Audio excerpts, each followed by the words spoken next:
Zoink. Okay. So I sent out a sheet where I've just kind of talked about what I saw as the main idea in every chapter. But in your versions, did you have a preface? And if so, did you read it? Yes and no. Yes, it has a preface, and no, you didn't read it. Okay. Right. No preface in ours. No preface in yours. Well, Amazon did not rip off yeah, that part. no, no. Really, we're selective. So Lewis just starts off by saying, Blake wrote The Marriage of Heaven and Hell.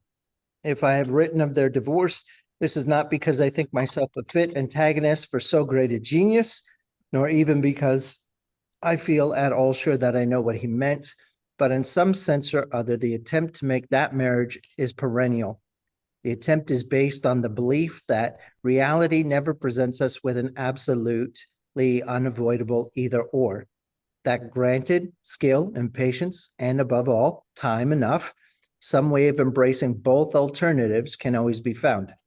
That mere development or adjustment or refinement will somehow turn evil into good without our being called on for a final and total rejection of anything we should like to retain. This belief I take to be a disastrous error. You cannot take all luggage with you on all journeys. On one journey, even your right hand and your right eye may be among the things you have to leave behind. We are not living in a world where all roads are radii of a circle and where all have followed long enough will therefore draw gradually nearer and finally meet at the center. Rather, in a world where every road after a few miles forks into two, and each of those into two again, and at each fork you must make a decision. Even on the biological level, life is not like a river, but like a tree. It does not move towards unity, but away from it, and the creatures grow apart as they increase in perfection. Good, as it ripens, becomes continually more different, not only from evil, but from other good. It goes on, but that's enough just to give us a little bit of context that to receive heaven, we shall not be able to retain even the smallest and most intimate souvenirs of hell. So I just wanted to make sure that we kind of have that framework. This is what he's doing. He's speaking to a cultural idea that we probably see in our own day as well. The idea that somehow what is evil can gradually somehow become good, and there's no cost, there's no choice on our part. We can just kind of hold on. So we want to just keep that in mind as we read this. This is part of his context that's happening. So chapter 1, our protagonist seems to wake up to a reality. So I've entitled this Awakening in the Queue. As you've read the chapter, what did you think of this? What stood out? It took me a long time to figure out what was going on. Okay. Like, I still didn't really quite have it at the end of the chapter. Okay. And to some degree, you're not supposed to, because ultimately this is a dream. So it's dreamlike in its quality. Yeah. Like dreams, it can be choppy, jump around, and not necessarily have all the linear connections that we would look for in the normal story. Other observations? Yeah, just lots of little snippets of individuals and their quirks and their traits and what seems kind of annoying or but I would agree, it took me a little bit to kind of go like, hey, or are you queuing up or what are you doing? You know? Yes. Yeah. And then it seemed like the one that's dreaming, like that observation around you, like you're all kind of chaotic. Right. Like you are all like fighting like hens to get on board, but he's just sort of like, okay, what's the next right thing? Right. To do? Yeah. The setting, is worthwhile paying attention to because there's contrast, right? This is a book of contrast to some degree. So this person, our point of view, as it were, describes evening just closing in and it's raining. He's been wandering for hours, even though he seemed to be standing, right? So there's kind of what? You just kind of came to, you were standing in a line, but then you also knew that you were wandering for hours in the rain. And always in evening twilight. So that gives us a clue something's going on. Usually it doesn't take hours for night to set, but he's been walking for hours in the evening twilight and in the rain. And he describes it as time seemed to have paused on this dismal moment. So the worst time of the day, not even the windows look cheery yet because it's not quite dark enough for that. So we just have pale light. Dingy lodging houses, tobaccoists, posters hanging in rags. So there's nothing new, nothing lovely here. It's all kind of worn.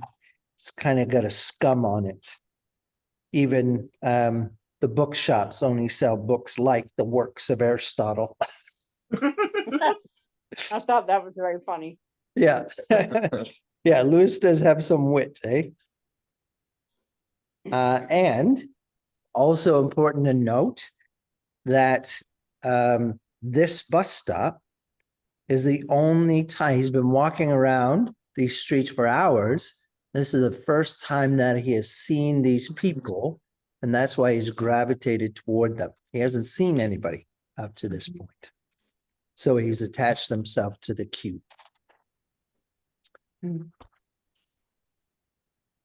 Well, no surprise, there are lines in hell. So he's in line.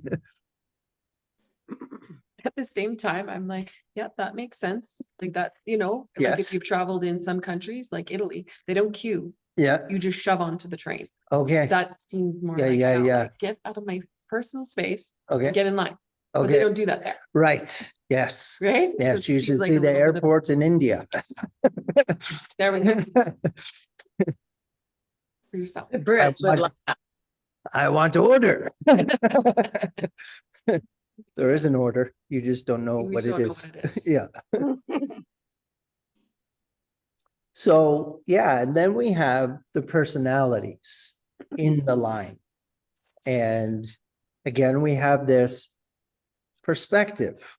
We are viewing this through somebody's eyes. So this little waspish woman, she gets in an argument. She's gonna go. She leaves the queue. Man, she's arguing with leaves right behind her. And he's, well, there's two places and he moves up.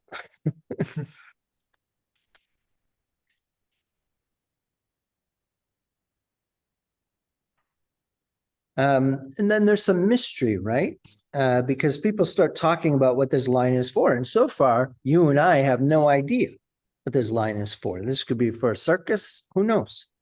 And so somebody says this sort of thing really makes one think twice about going at all. And so, yeah, we have this tempers flaring up. And so we have big man, short man, somebody's knocked out of the line, somebody else tricks a woman out of the line. And then finally this bus pulls up.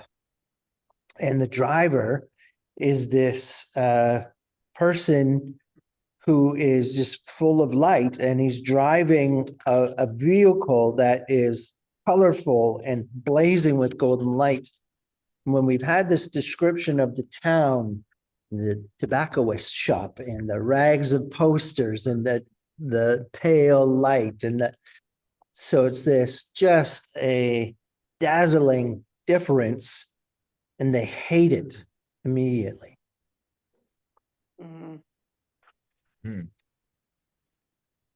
I mean, literally a growl goes up from the queue as he comes in sight. Mhm. Who does he think It's he interesting is? now, there's no clue how they knew that the bus was coming or where the invite came from or. Yeah. Was there a bus stop sign? Yeah, Right. like there's no clue as to how they knew where to go, Right. Yeah. when to expect it. Right. And some of them seem to have an idea of what this is. There seems, as we read on, mixed understandings of what it is. Mhm. Some of them have come intentionally, and then there's our person who has just gravitated to it and is just kind of going with the flow, almost like a stick on a river. Yeah. Yeah, So, the sense is that there's like different people at different stages of time on their Mhm. own timeline. Right, Like they've been there before, right, or maybe they didn't get on the bus, but they've been in the line before, or they've heard about the bus from somebody like someone else. And I just assume at this point, especially later when they talk about how far apart everybody is and stuff, that they had to be in the queue that they even heard about anything. right.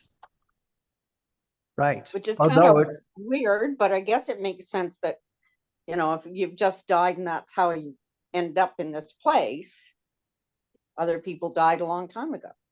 right. Well, and it doesn't necessarily need to make sense. But it's kind of an interesting idea, right? That there is some sort of an invitation or some sort of an awareness that they can go to another destination, that they're not necessarily stuck here. Mhm. Well, learn later, there's some effort involved in all of this.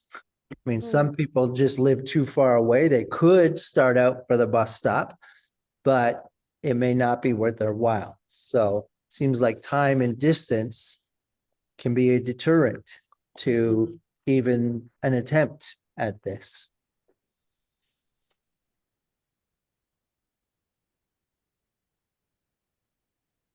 Okay, so a fight like hens to get on board, even though there's plenty of room for everyone. Yeah. The bus is only half full. Then we have a tousled hair youth join our person. I may have a second copy of this if you want a copy too. Sure, I wouldn't mind it. Okay.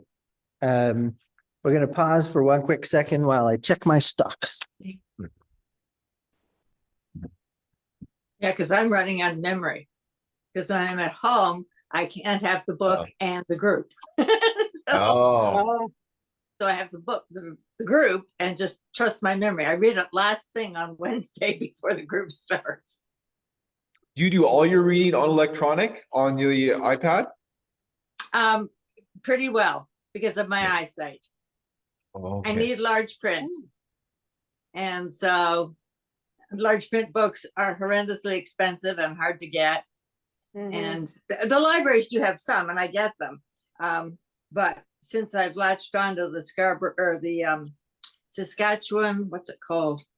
Library online thing anyway. I do most of it on that now. So So Carol, I actually have Oh, boy. an e-copy of my book open with the Zoom thing on top of it, so I can Oh my see goodness, Mary, everybody that's and the book that's at the so- same time.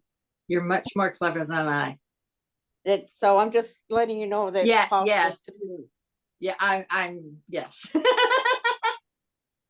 I haven't been able to get my iPad working so that I can get it released from Portrait at the moment. It's stuck in Portrait. Oh, okay. So that's the Okay. level I'm at. I'm gonna just I bring like us my- back just because I like this my is Samsung this Note is recording and somebody's gonna watch this. So I didn't have a second copy. Or I've given it away, which happens. I tend to collect books like Lewis's. Okay, so we're now on the bus. And there's some conversation happening. And then suddenly our character realizes they've left the ground. Mm.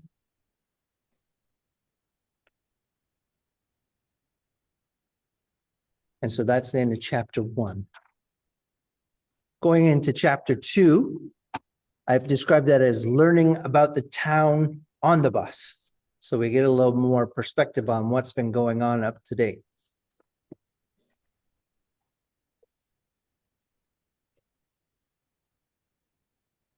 Any thoughts on chapter 2?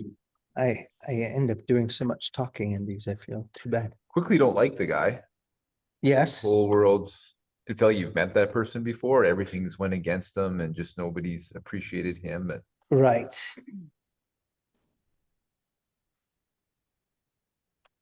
Yes, nobody's recognized his genius. yes, And I also just thought it was interesting, the description of the town, how people, and there's empty streets because people couldn't live together. They would they'd move on to a street and then someone else would move on the street and then they'd argue. And so then they move somewhere else. And they Right. just keep moving further and further away until lots of people are like millions of miles away.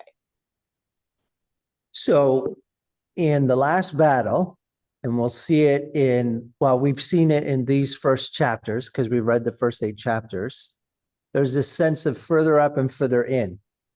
And while things get bigger, we're also regaining people. Like in last battle, Reepicheep was there and Truffle Right. Hunter and, everybody that we loved from the past were there. And there's this community that is being built and it's connected. It's that sense of that one large organism that we saw in Screwtape Letters, right? Screwtape talked about the church as that one large organism. I think Mere Christianity, Lewis talked about it like a tree. And so hell seems to be the opposite. While seems big, I mean, there seems to be no end. People don't move together, they move apart, right? There's this constant separation from each other. And even on the bus, we see the demeanor is there's always this low simmer about to boil over in people. There's no tolerance. There's just this flaring up all the time. Annoyance of each other. Yeah. And again, we think of Screwtape Letters, right? Is there anything between the mother and the son that you can just use a little tone that will just grate and irritate and cause friction and cause separation, right? So we see that now on this grand scale of hell. You don't need demons. We've got each other. Mm.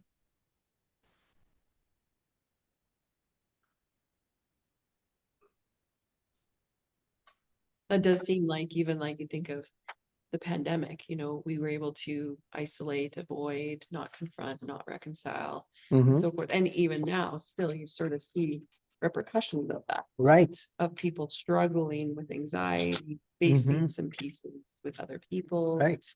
See that with kids learning how to negotiate on the playground. Yes. Like that. Social media, Yeah. Totally. a hell of its own.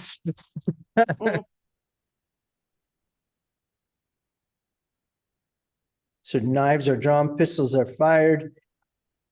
And then he finds himself unharmed, but in a different seat and with a new companion.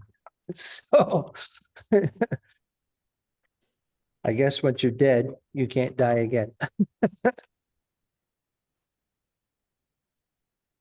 He says that later too, to the woman Yeah. who said she wanted to die. Yes. And Yeah. he Yeah. said, "No, That's all done. you can't die again. You've had it. It's done." Yeah.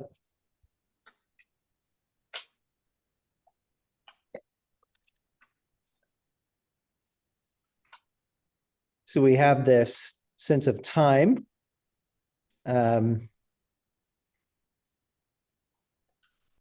Where they're getting further apart, astronomical distances.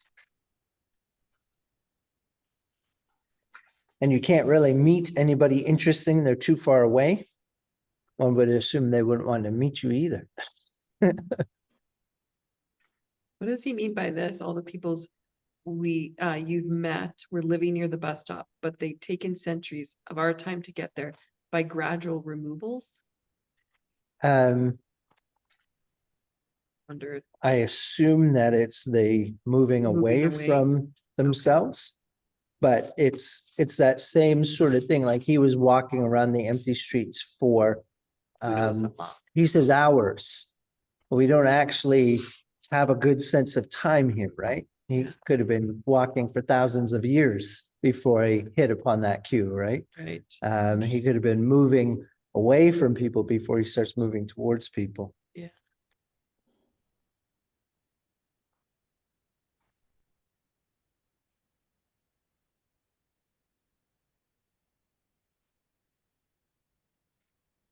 And I think it's interesting that now his new companion, he calls him the intelligent man. Right. And he's talking about how people are moving away because there's nothing to keep them together. Yeah. And what they need are some shops or things that they'll need. Right. So that's why he's going, so that he can, bring something real back Right. that people would want. Yeah.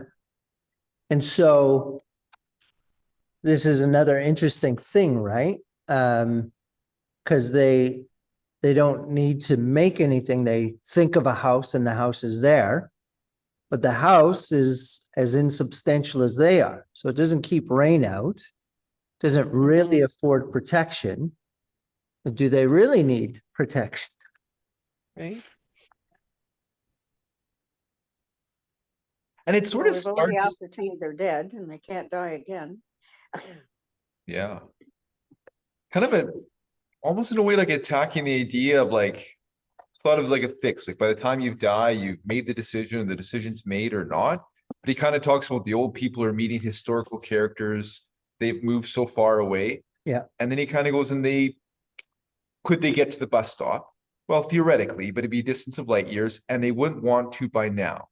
Like almost like that decision may have been different at a different time. Almost like Right. this isn't like a fixed, like, Yeah.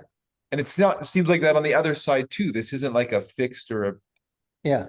before So- death or a pre. One of the things that Lewis talks about is heaven and hell are eternities, which means when we choose heaven or hell, not only is it a future thing, but heaven and hell works backwards. The person who chooses hell will realize that they have always been in hell.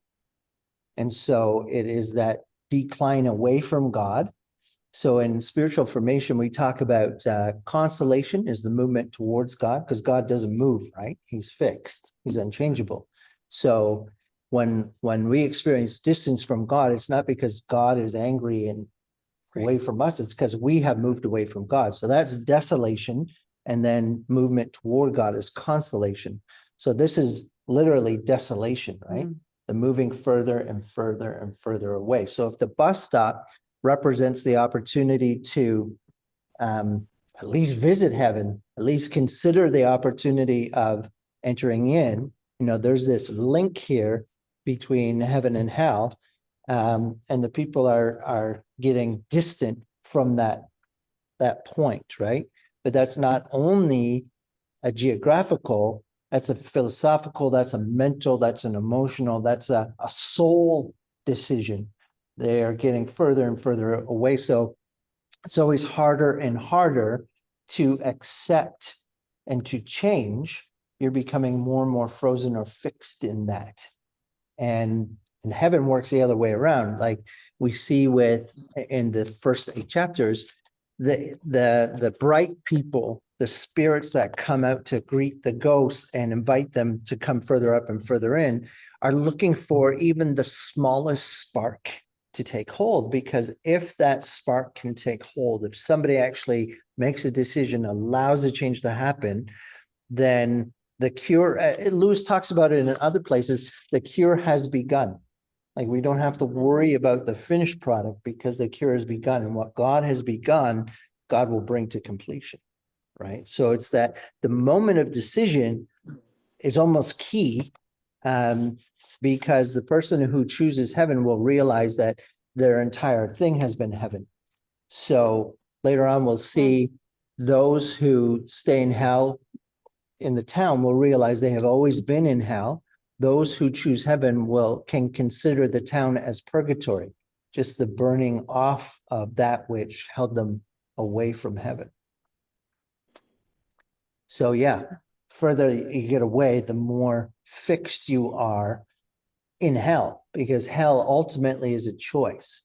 So I can't remember where it is, but Lewis talks about hell in another place where he says hell is a dinner table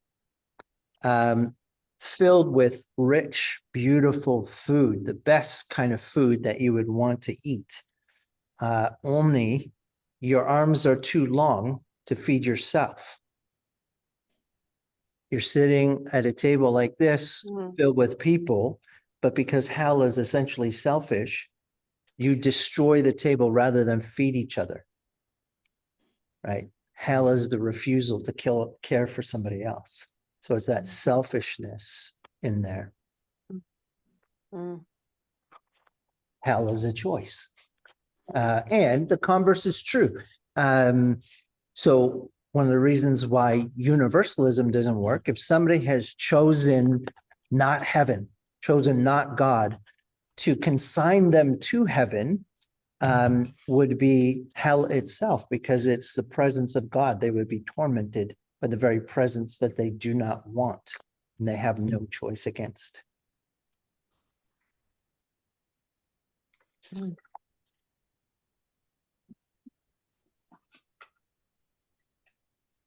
Kind of sounds like some of these characters when they do get off the bus. Yes, indeed. Yes, indeed. Yeah, this is a horrific place. And to some degree, it is horrific, right? Like, think of Israel, the Old Testament. God is on the mountain of Sinai, and there's fire and there's lightning, there's earthquakes, and the people are called to come close, and then it's like, God, get us away from this mountain. And Moses, you talk to God because he might break out against us, right? There's this kind of awesomeness, fearsomeness of God that has to be mediated in its presence, right? So that's not wholly effaced. Just imagine, and we'll see it until we have faces as well, this idea of coming face to face with the living God, a real God. It ought to be frightening, right? When that which is mortal encounters immortality, that which is sinful encounters holiness.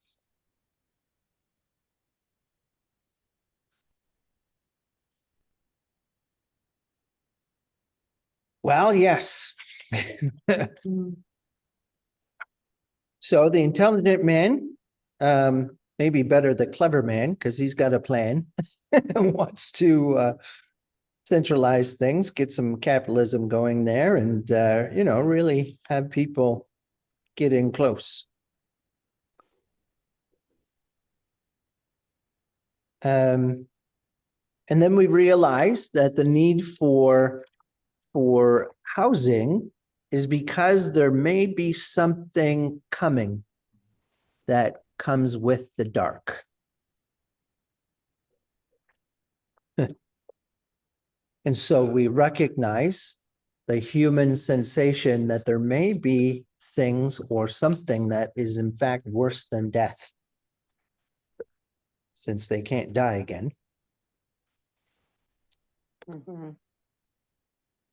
Of course, nobody wants to hear this talk, so the man's whispering and people still hear.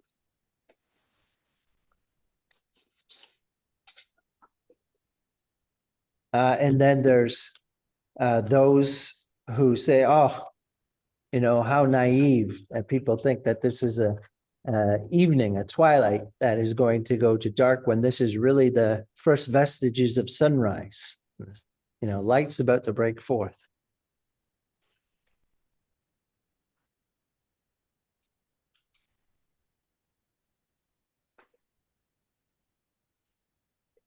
Well, anyways, chapter 3. We kind of get enough good light to have a look at our people for real now as they emerge. They are in a level grassy country, wide river. So again, we have contrast going on here.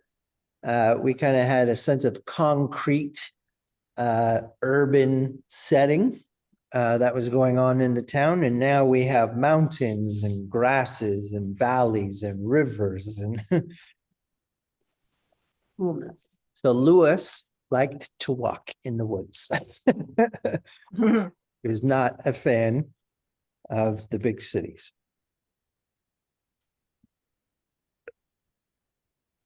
We have summer morning, early morning, a minute or two before the sunrise.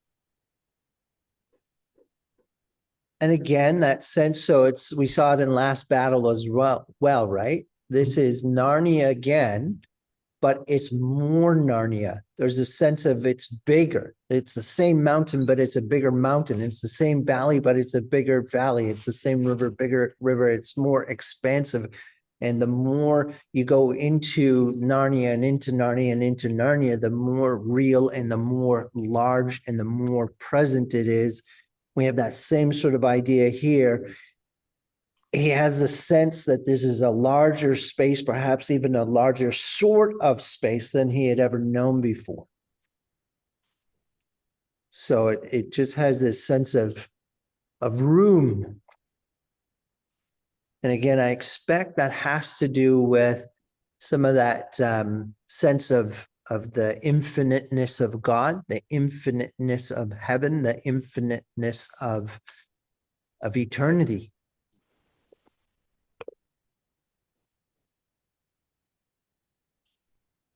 But it comes with a dual kind of feeling for these people, of course. There's a feeling of freedom, but also of exposure.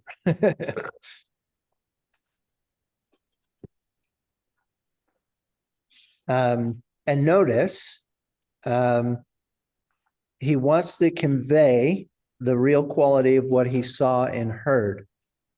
We hear those words in John's apocalypse in the book of Revelation. And so Lewis talks about this in the preface, that we should not take this as a revelation. We should certainly not take this as any kind of an attempt to create a real description of heaven or hell. And yet, he is trying to communicate something that he sees and hears, even if it's in his own imaginative mind's eye. So keep that in mind.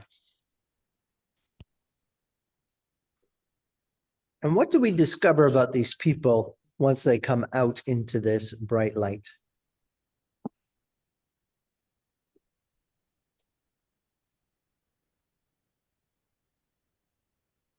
Well, they're like ghosts. They're transparent. Yeah. And how can we see them then if they are transparent?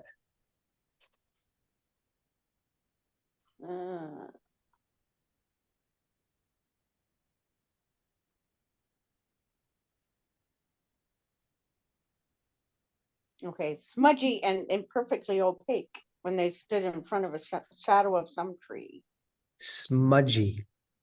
So to me, they have the quality of the town on them. That same kind of layer of grime that we kind of picked up in the opening scenes. Yeah, man-shaped stains on the brightness of that air. Yeah. Yeah. So the contrast was surroundings too, Yeah. the brightness and light. Yes. Yes. Well, and the driver, right? That driver was just full of light, and they are not. No. They're like dirt on a window pane. You can look at it or you can look past it. And then there's this quality, and again, in the preface, Lewis admits that he He got the idea from a science fiction story that he had read years before. He couldn't remember the name of the story or the author, but he gives what credit he can. And he says, you know, it's somebody that goes into the past, time travels, and because the past cannot be altered, everything is hard like diamonds and can pierce you. And so he takes that same idea. Oh yeah, the sense of the realness of heaven and our insubstantiality, that we have to be made fit for heaven. And so we have grass that they can stand on, but cannot bend. Right. It's an interesting way to tell the story. Even the dewdrops were not disturbed. For them, but not for the bright ones. That's right. Yeah, who were substantial and belong to that country. Yeah. Yes. His golly, thought I'm in for it this time, as he discovers he's a phantom, sort of like Isaiah 6, when Isaiah in his vision. Yes. Yes. Kind of Yes. Yes. Yeah. Echoes of that. Yes. Yeah. So just make sure you caught that. Isaiah 6. Isaiah's in the temple. He's in worship, and suddenly the incense has gotten to him, and he sees the Lord high and lifted up, sitting on the throne of heaven. His train fills the temple. Train of his robe fills the temple, and the smoke is going up, and the angels are flying around the seraphim, and he cries out, "Woe is me! I am undone, for I am a man of unclean lips, and I live among a people of unclean lips." Golly, I'm in for it this time. So yeah, I think that's an astute observation. That sense of in the presence of majesty. And not all of them have that. So we have some kind of a redeemable character going on here, right? Others have the other, it moves beyond sense of I am ruined to I don't like it. Gives me the pip. And they're out.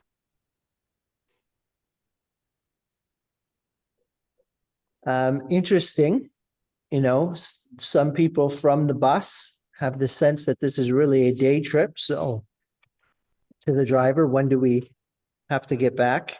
You don't need to get back at all. You can stay as long as you please. And of course, for those who like orderliness, because remember, like Aslan coming on the White Witch's winter, grace is anarchy to the existing system. So there's an existing system in hell, right? Hell is orderly. There's a bus stop and a queue. And so there ought to be a schedule and a timetable. There ought to be a time to get back, a time to return. So the anarchy of, well, you don't have to ever come back. And basically, you know, if you come back, we'll get you back, right? It just seems anarchy to those who want to live by the schedule.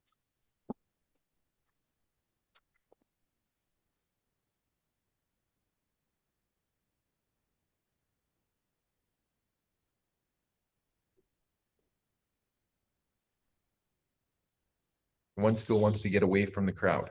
Yes. Yes, he's better than them. Yeah. This is the riffraff that he was trying to get away from, and they've all come. And notice when Lewis, especially in this context, uses language in some of these characters that will say, damn it, damn him, damn you.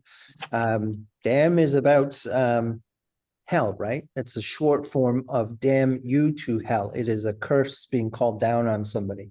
So the idea that somebody who thinks they properly belong to this country and are expected using this language, damn it, one's chief object in coming here at all was to avoid them, indicates that they may not properly belong here the way they think.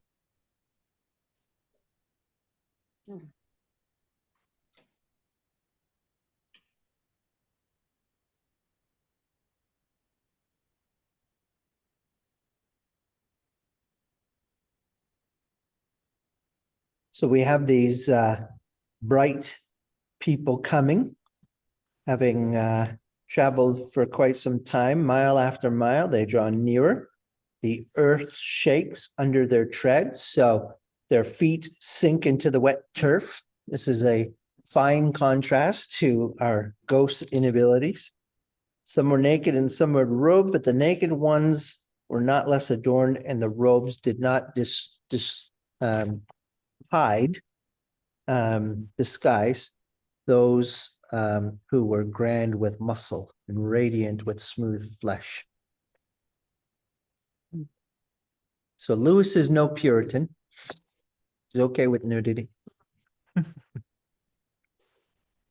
we'll be ripped in heaven. Well, and it's interesting because again, Carol had asked the question with Last Battle about the sense of age, right? And we said, well, it's not that there's a reversal of age. You have lived what you have lived. There's the, in some ways, return of strength without the adjustment of age. And so we have a similar thing here, right? Massive grandeur of muscle, radiant smoothness of flesh, some bearded, but none being of a particular age because part of our aging kind of marks us, right? So it's not that we have lost any years or experience, but there is a fullness of life in everybody, Yeah, vitality. somewhere in there. Go ahead. I'm all done. Oh, somewhere in there, he does say that not that the people are returned to any age, but that each one is a presentation of the fullness of agedness. Like you can have old people feeling young and young old. There isn't, nothing's latched on. Right. Mhm. Yeah, and it's in one of those chapters, and I didn't mark it. Well, I wonder if it's this, where he says, some were bearded, but no one in that company struck me as being of any particular age. That's the One Yep.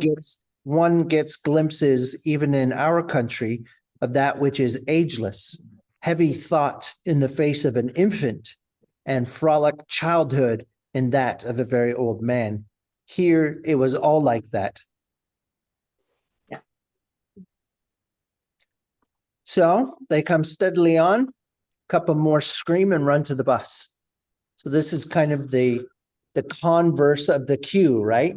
People leaving the queue, and now people are getting back on the bus because things are getting kind of crazy. It was interesting, the last line, the rest of us huddled closer to Right. Yeah. Safety in numbers.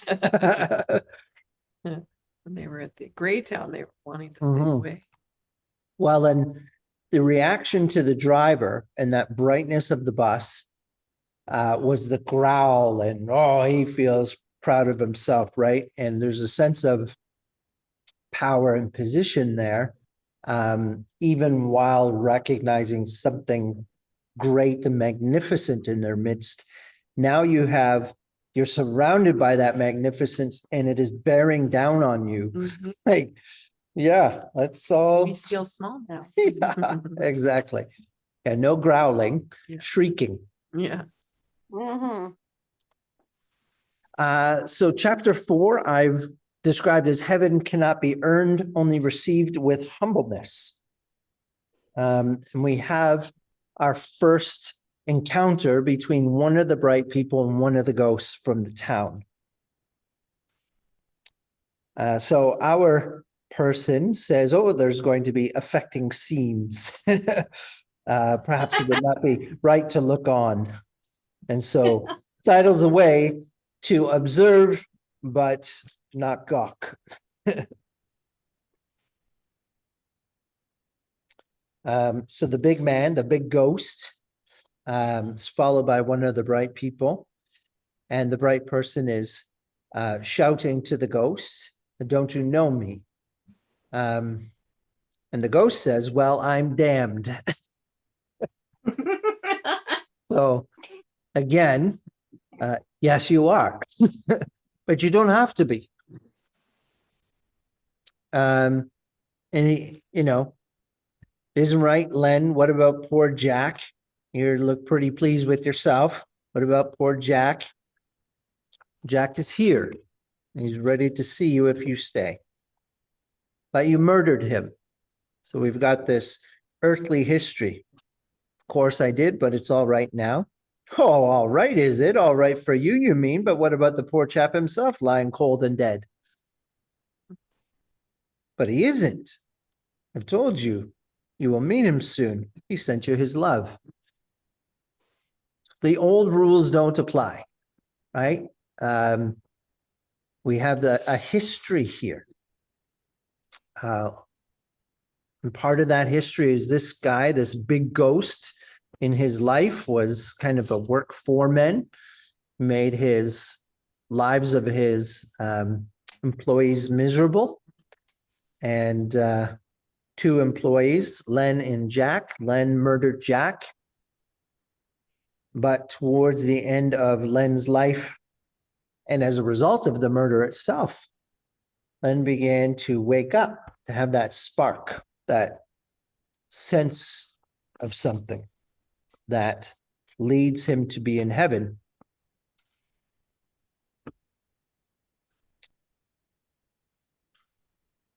So the big ghost wants to hold Len in that way, in that scene. You're a murderer. And murderers should be in hell. And so that spirit agrees. It is a little hard to understand. But once we get past this, you won't even think about it. This won't bother you. You don't need to bother about it. Well, what about, aren't you ashamed? Well, no, not anymore, right? Like we're past that point now. Not because the act of murder wasn't shameful, it was, but because he's at the point where he no longer needs to look at himself, and therefore no longer needs to dwell on that. That is done with now.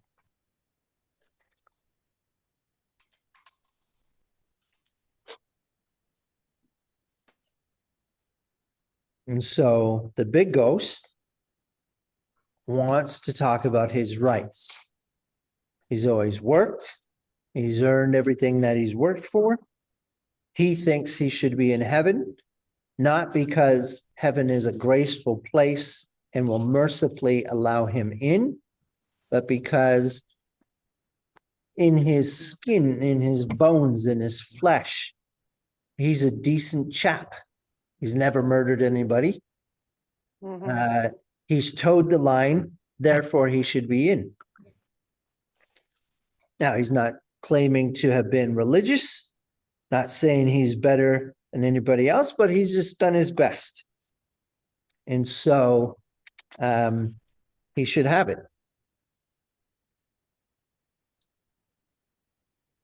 More than that, he insists on his rights.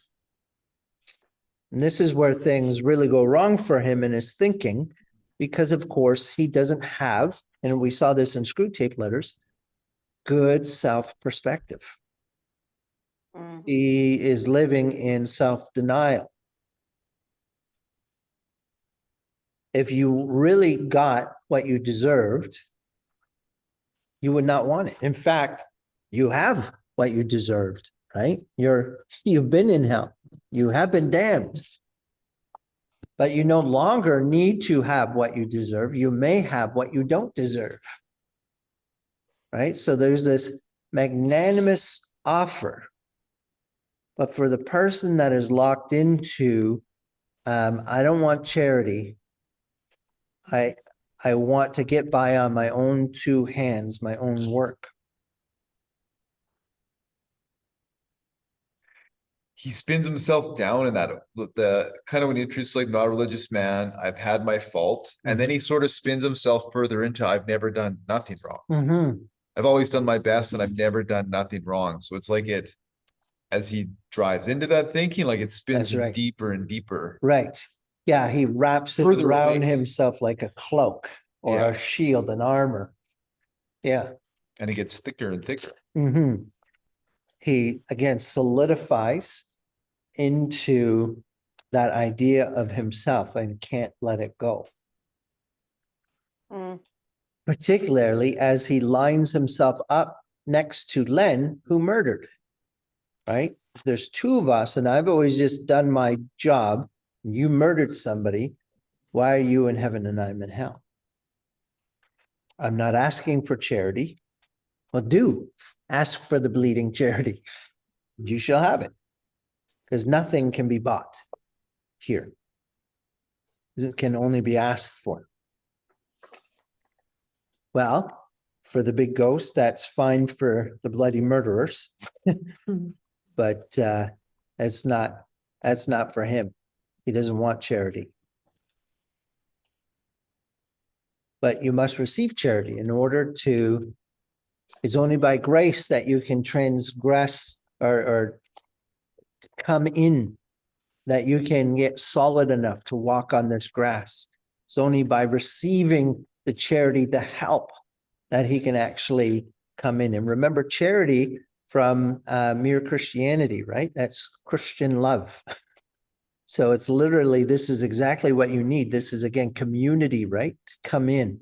And hell is about that dividing and spreading out. And then if the spirit, in an attempt to rescue this ghost from his own self, says, it isn't exactly true, you know. What isn't true? You weren't a decent man and you didn't do your best.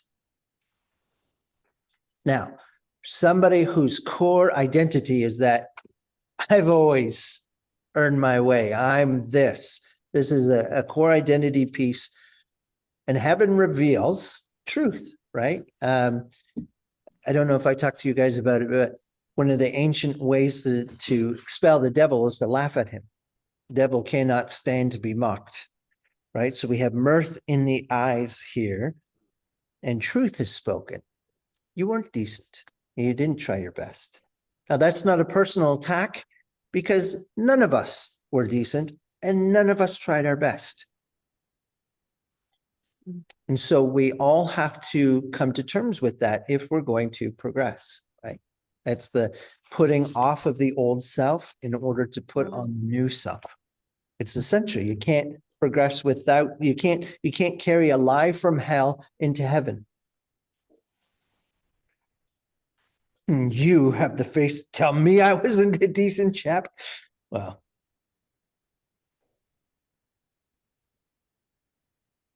the reality is, this person, Len, has faced himself and can tell the truth about himself. Because murdering Jack isn't the worst. I murdered you in my heart for years, laid awake at night thinking. But I'm ready now to be your servant. I'm ready to do anything I can to help you progress.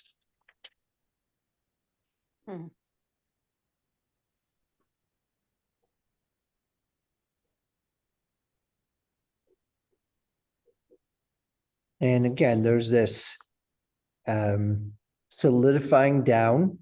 I would love to just, it's vengeance kind of, I like to take you back there and then I show you what real work is. And so it's that attempt at every turn. Well, come show me now. Come with me, and there's work to be done. We can work together. We'll discover that work together. Don't refuse. You'll never get there alone. And I am the one who was sent to you.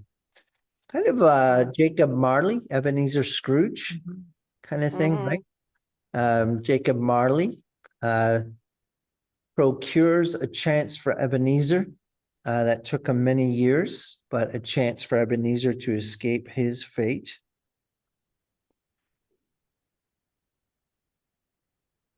And then there's this sick, twisted triumph, that ability to refuse the offer. Some sort of satisfaction, some threat, some power. I'm going to go home. Damn and blast the whole pack of you. Reality is though, it's the self-damnation. Yeah. Any thoughts or comments you want to make on that? And I recognize there's me talking a lot. One of the comments, the goal says that there are no private affairs. Right. It's either of that truth and, Yeah, yeah. Mhm.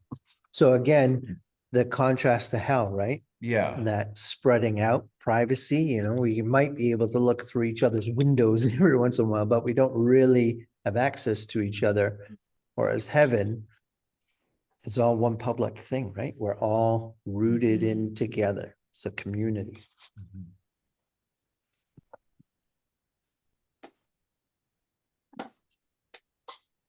Makes you sad, right? The thought of I mean, it's right there, Mhm. like that opportunity is right there, but you just so not willing to be Right. vulnerable. Right. Yeah. And it just makes you sad when you see that in the day-to-day lives now, right? Well, Opportunities that's for the key. reconciliation or whatever. And they go, oh, no, we're not reconciling, like that's you. And you Yes. kind of go, oh, okay. The You're gonna stay opportunity stuck. to forgive rather than hold on to the hurt, Yeah, to remain angry or to be sulky. yeah. Yeah. Sad. Yes. And dangerous. Mhm. Because again, this is hell at work or heaven at work. And Mhm. the further you get, the harder it is to return, right? Mhm. So there's a real danger that we're trying to warn of as well, right? I'm Mhm. trying to communicate the things that I see and hear. Heaven is not a way up there. It is present to us. If the veil would just pull back and we could see what's really going on, right? And you can kind of see that generational piece, right? Like I know one of our kiddos said, you know, at school for her, a lot of the kids, it's a sort of a badge of honor as much the amount of trauma you carry Right, and how much trauma is in the family. But there's no desire for getting out of it right. because it's how you identify. Yes. And Yeah, so it and the keeps you stuck. community has told you this is what's valuable and good. Yeah. Yeah, Versus like, but there's hope, you know, and you lay that hope in front and they're like, well, no, I don't think I could do that. Yeah. Like, yeah, you could. I don't know if I could. And it just keeps them stuck. right. Yeah. And the same need for a bright person to say, like, don't go back. Yeah, just Come this way. I can help you. I mean, at first you'll need to lean on me. It's going to be hard, but at some point you're going to be able to walk on the grass. You're going to be able to go and maybe you're going to rise higher than me. It's fine. I'm here to serve you. Just come. Don't refuse. It reminds me of certain Christian ministries that have an emphasis on healing and an emphasis on recovery, but nobody ever does. Mm, So you seem stuck. And I've worked with women coming out of those kinds of ministries, and they get so much attention and so much care for their dysfunction mm, that they can't take the risk of recovering right. because they're going to lose too much. Yeah. Mm. And so you have to be in some sort of bottom pit where life is so horrendous that you're prepared to take the risk of recovery. Right. And I've seen that pattern so many times. Right. And a lot of what we do does reinforce that. Yeah. You know, you get a lot of attention if things aren't going well, and you're always, and that's its own kind of reward, which makes it hard to be different. And I see with the bright ones, it just reminds me of trying to talk people out of that space, Right. because the risk to them seems great Yeah. because they've got stability and they know what they're doing. Yeah. Even though it's not good. Yeah. Yeah. That's like anything like mental illness or eating disorders or whatever. It's like people identify with it as like, I am depressed. Well, no, you aren't depression. Right. You depression affects you, but that's You not who experience it. So then it kind of keeps you you in a hold. Mhm. And then not to like put down anybody who struggles with depression, like I know what it's like, Mhm. but it's to put a perspective, like you aren't depression, like you aren't Yes, depressed. yeah, Depression affects who you are, yeah. You Mhm. can't let that one thing define you in because totality. then it's always gonna define you. Like it's Right. always gonna be the thing that holds you back from something, and like almost puts it on a pedestal, not God on Yeah. a pedestal. Good? To me, it kind of reframes almost like the idea of like evangelism of kind of the simple, like I'll tell you something to agree, you turn from that to like, how do we move people towards a place where they're moving towards the cure Mhm. versus like, Being hey, the we're gonna cure. try and like flip the Curious. switch here, and Yeah. then we'll be. That's kind of like residential schools, like we are gonna cure you. Mhm. That totally defies that, like residential, like, Absolutely. we are gonna cure, you are the final product, you're gonna be the final product after here. Whereas like, hey, here's Jesus, you know, you guys, like, here's what we think, and here's not like we need to cure you to the final product. Mhm. And there's ways that even like in our world now, I think we want to cure people to the final product, and maybe missionaries will go in their head thinking like, I'm gonna cure you to the final product, Mhm. not like provide fresh water, provide you a church and a safe place, and those kind of things. Mhm. Mhm. Yes. Well, in This the has made prison, me really, sorry, I was gonna say, this has made me really reflect on, except for very few people, I'm a very private person, really. Although most people would, I would say my life's an open book, but that's not truth. Truth is there's a lot of things I keep to myself Mhm. for fear of being rejected or thought badly of or whatever. And that keeps you from forming real relationships. We're here to help each other and share each other's burdens. But if you don't talk about it, there's none of that going on. Right. Mhm. That's all I'll say for now. Yeah. Mhm.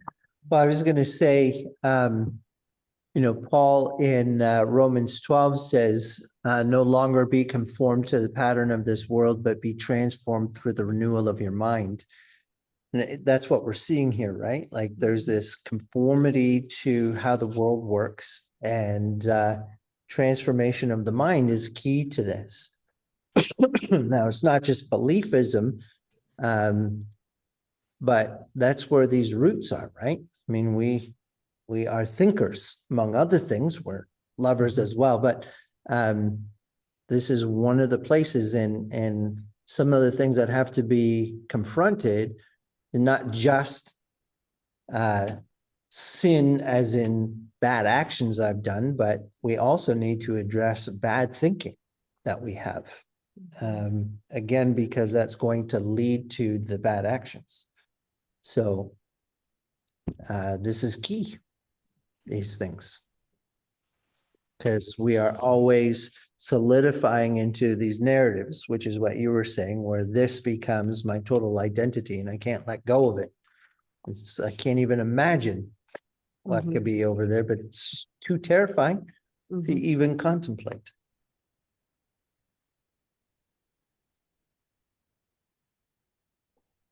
Well, chapter 5, I've described as heaven is a reality that must be entered rather than an idea to ponder. Hmm. So we have a couple of lions breaking in, playing. That's nice. Mhm. And then we have this conversation between, seems to be a clergyman and one of the bright people.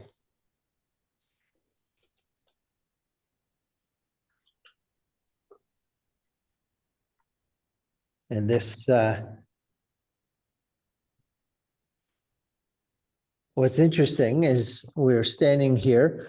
Well, isn't it obvious by now, isn't it, that you weren't quite right? Why, my dear boy, you were coming to believe in a literal heaven and hell.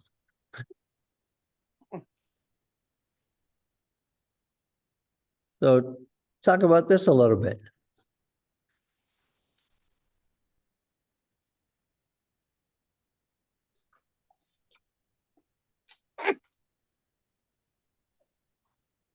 Yeah, he's the guy who's deluded, thinks, oh, you mean the gray town with this continual hope of morning? Right. Feel for indefinite progress Yeah. in the sense is heaven. Only we have eyes to see it. Beautiful idea. Mhm.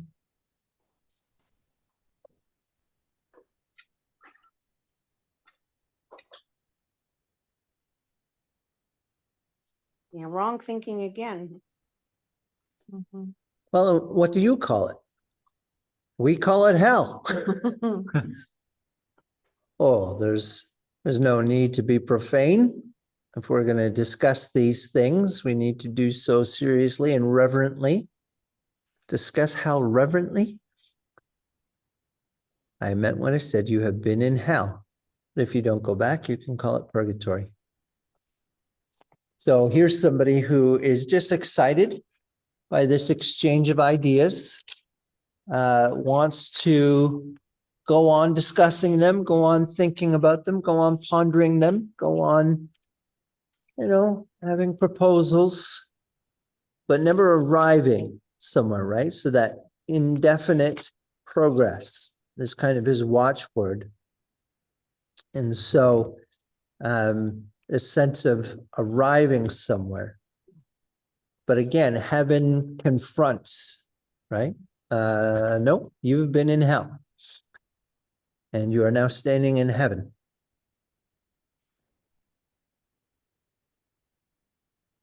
And tell me why I was sent there in your view. Well, because you're an apostate. So this is interesting. We have somebody who's a clergyman, believes in heaven and hell to some degree, wants to go on talking about it, wants to discuss these things reverently, believes sincerely that they are in a perfectly fine situation, and discovers they are, in fact, have been in hell because they are an apostate. An apostate, just in case you're not familiar with the term, somebody who no longer believes the faith.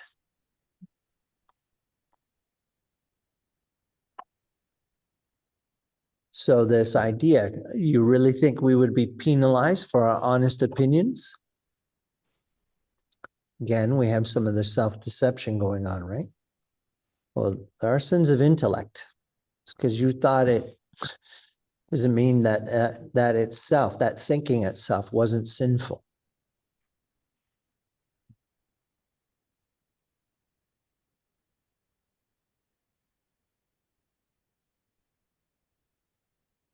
All turns on what? Our honest opinions.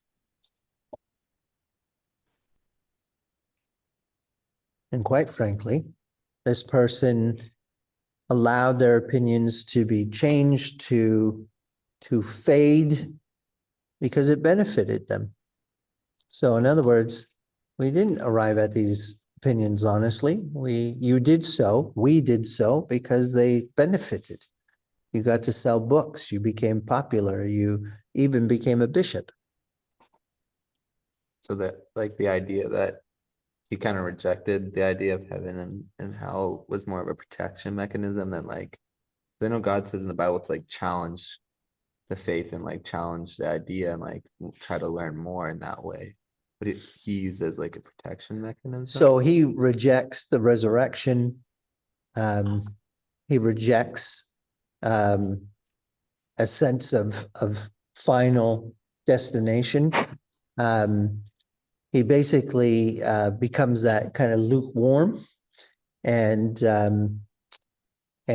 this heavenly being is saying this happened because when it started at school, when popular opinion started to shift, we started to shift our opinion to match popular opinion so that we would be on the inside track.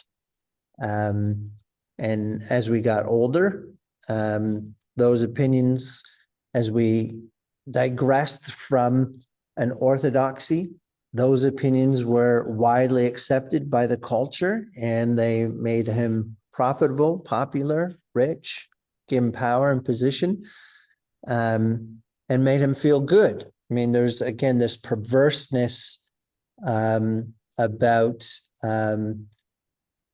that sense of turning evil good, right? So this isn't hell. This is the perpetual light, the potential for morning to break in. So it's the denial of what is really there. And Lewis is saying, or the bright person is saying, this is an intentional denial. They are knowingly doing this at some level. So again, this is a self-delusion that continues to wrap around them. And again, the confrontation is meant to wake them up, break them out. And so he wants to just keep on talking in general terms. And this person keeps saying, forget the generalities. I'm not talking about just anybody. I'm talking about you and me.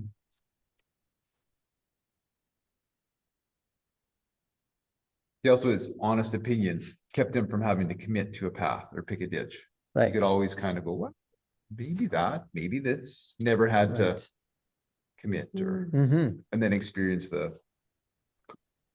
what can't come to that. And there's fear in it. We were afraid of crude salvationism, afraid of a breach with the spirit of the age, afraid of ridicule, afraid of real spiritual fears and hopes.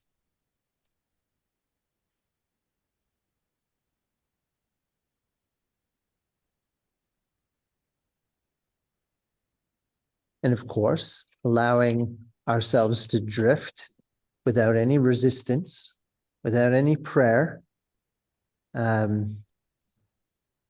We accepted anything our desires wanted. We just arrived at a point that is the natural destination of such a life, right? Which is a rejection of faith, a loss of faith. So he uses a simile. A jealous man, drifting and unresisting, reaches a point at which he believes lies about his best friend. A drunkard reaches a point at which he actually believes that another glass will do him no harm.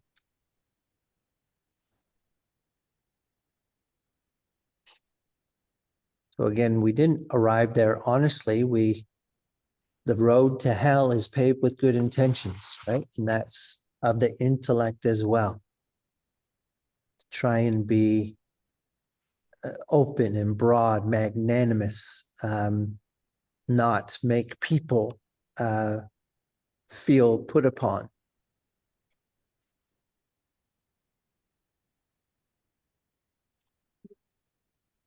So now there's very real opportunity. You've seen hell, you're in sight of heaven. Well, you repent and believe. So again, we have concrete action, right? It's Not pretty the, simple too.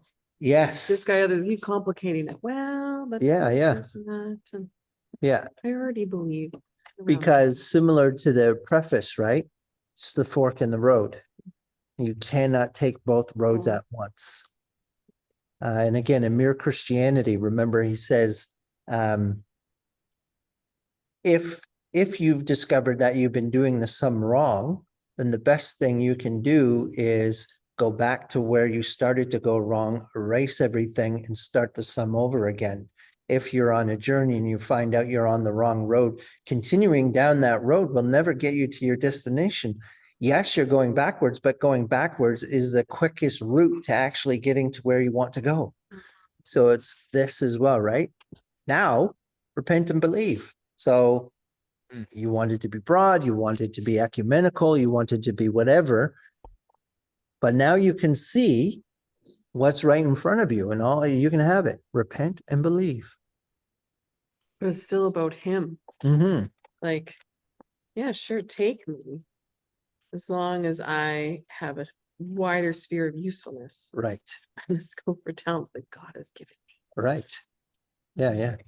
In other words, as long as I can continue to be myself. Yeah. All about me. And of course, once again, death to self is the first step to eternal life. You're not needed there at all. Right. Again, that harsh truth, right? The mirth. Because that's true of all of us. That's not a personal attack, but God doesn't need you there. There's nothing useful that you can offer. Not in the way you think, anyways. And there's no bargains, right? I can promise you none of those things. You can only have forgiveness for perverting your talents. There's no inquiry because you're not going to a land of questions, but a land of answers. Mm. You shall see the face of God. Now, it doesn't get more concrete than that. Ah, but we must all interpret those beautiful words in our own way.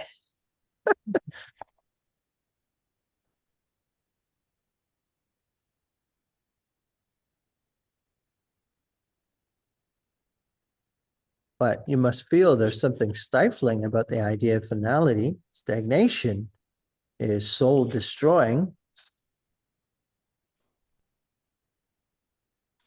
It's only because you've been thinking in the abstract. I can bring you to where you can taste it like honey and be embraced like a bridegroom. Your thirst shall be quenched. So that idea that we used to know, right? Just like our appetite was there to eat and enjoy food, inquiry began as a real desire to know.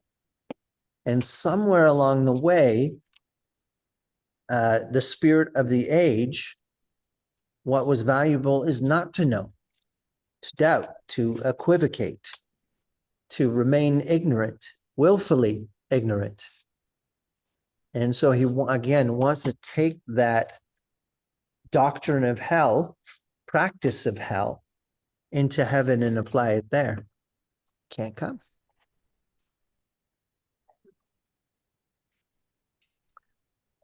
And similar to Satan tempting Jesus, the ability to quote scripture is there.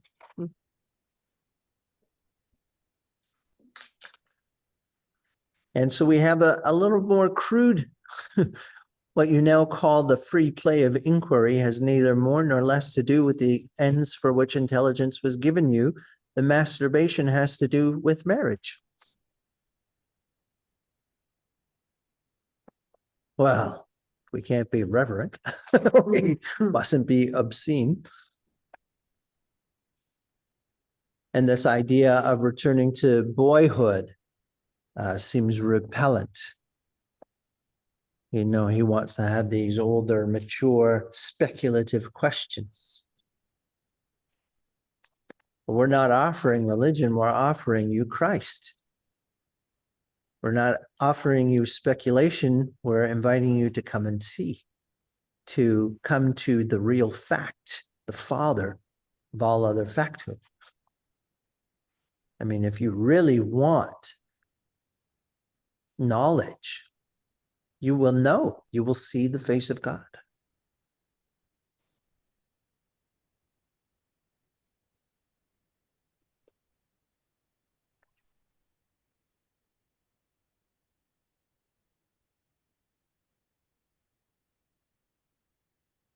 And of course, he can't actually come now because he's got to go back to the town next Friday to read a paper. There's a nice little theological society down there. I loved, I mean, that just delights me, right? A theological society discussing these things in the middle of hell, Yeah, even Oh. as the breath of rejecting heaven is still on your lips. yeah. And he wants to do a good work among them. right? The road to hell is paved with good intentions.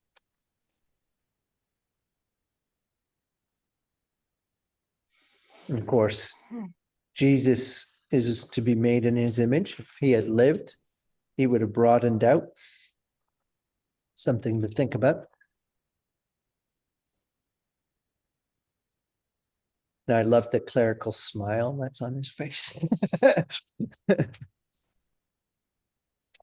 Well, how are we doing? 4 minutes. So in chapter 6, we have a fool that desires to take a piece of heaven into hell. Like he's there to collect things. Presumably, this is the man who wants to have a commerce down, something real that people could buy and kind of center around. And so he settles on trying to carry an apple. And the great river god says, there's no room for it in hell. And we'll see later that hell is really just this little crack in the floor of heaven. It's like the best. Yeah, yeah. And that's really important, right? In terms of contrast of size and reality. Again, Augustine reminds us that evil is not ultimate. This comes out of Stanley Hauerwas interacting with Romeo Dallaire shaking hands with the devil. Dallaire says, I know God exists because I've seen the devil. And if the devil exists, then God must exist. So Hauerwas uses Augustine and says, actually, it doesn't work that way around. Evil ultimately doesn't exist because God exists. There's no ultimacy. Evil will pass away. Only God truly exists, only has real existence. So we have, again, that same sense of proportion that's going on. And then chapter 7, we have the kind of the hard-bitten ghost that's been everywhere, seen everything, and it's all nonsense. It's all a scam. There's nothing really going on here. It's just management. It's all packaging and propaganda. They just want to sell you. And he has the idea, look at this place. If they really wanted us, they could come take us. Like there would be an invasion. There's no real war here between us. It's all a scam. And the idea is that not that he should conform, but everything should conform to his taste. His taste, of course, is that everything is useless. Good night. He sort of reminds me of the elves. Kind of like we won't be taken in. They're Oh, even the at, like- dwarves. or the Yeah, dwarves, yeah, yeah. sorry. The dwarves are for the dwarves. That's Yeah. right. Yeah, yes. Yeah, That's a very much great- a similar, like, Yeah, we're not suckers. yeah. We're sitting here in this dark barn, eating Yeah. whatever we can find in the dark. Yeah. Yeah. It's right That's at a your great, I fingertips, didn't but- see that at all. That's wonderful. Mhm. Yeah, he's not on any side. Yet ultimately, that is choosing a side, right? To remain in the dark.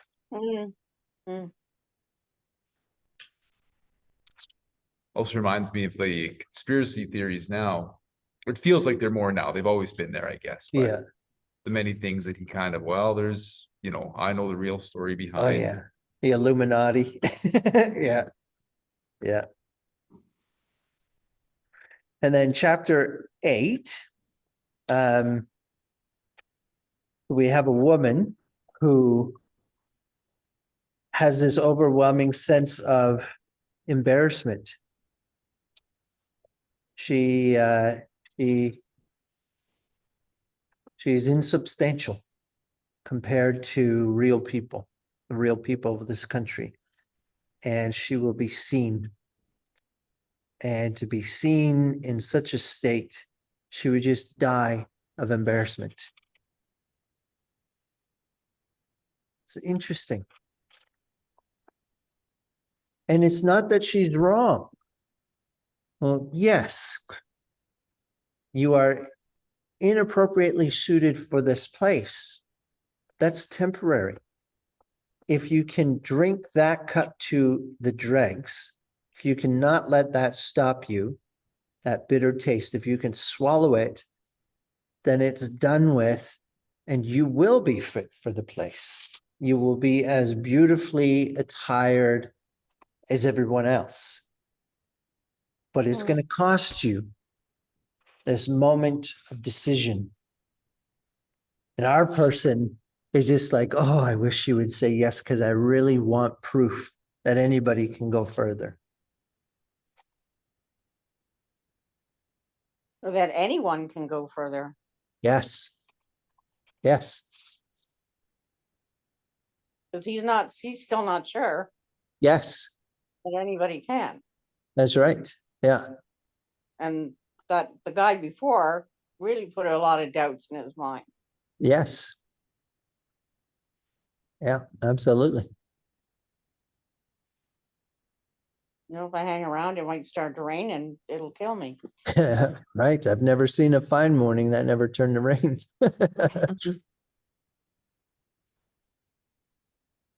So, The interesting thing about this chapter for me is at the end. So when she's like, no, I can't do that. He says, okay, no, well, there's only one thing I can do. And he blows the horn and the unicorns come. yeah, But he doesn't stick around to see the end. yeah, It's like, is that another attempt to approach her in a different way? We don't know. right. Hmm. I Yes. also had to look up the word dindled. The earth seemed to shake, the whole world trembled and dindled at the sound. I'm like, what? Never heard that word. And did it have relate to the word din as in noise? No, it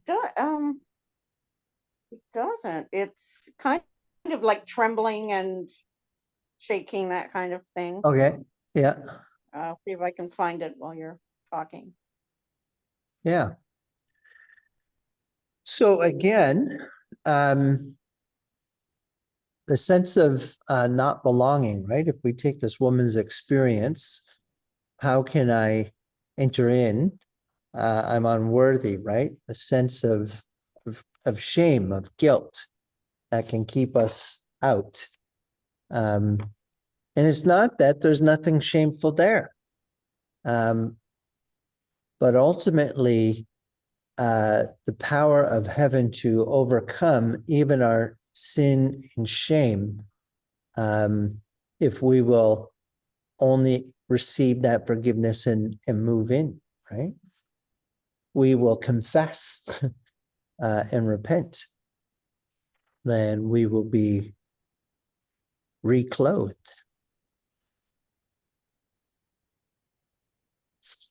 How are we doing on dindled? To tingle or vibrate as with or from a loud sound.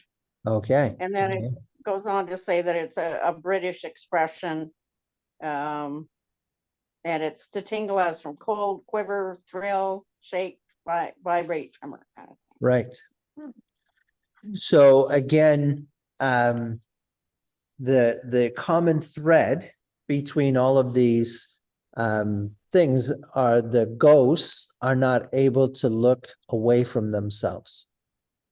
And so my guess is that this final attempt, the blowing of the horn in the presence of the unicorns, is to get her to look away from herself. So it reminds me of Victor Shepard, was a professor at Tyndale Seminary.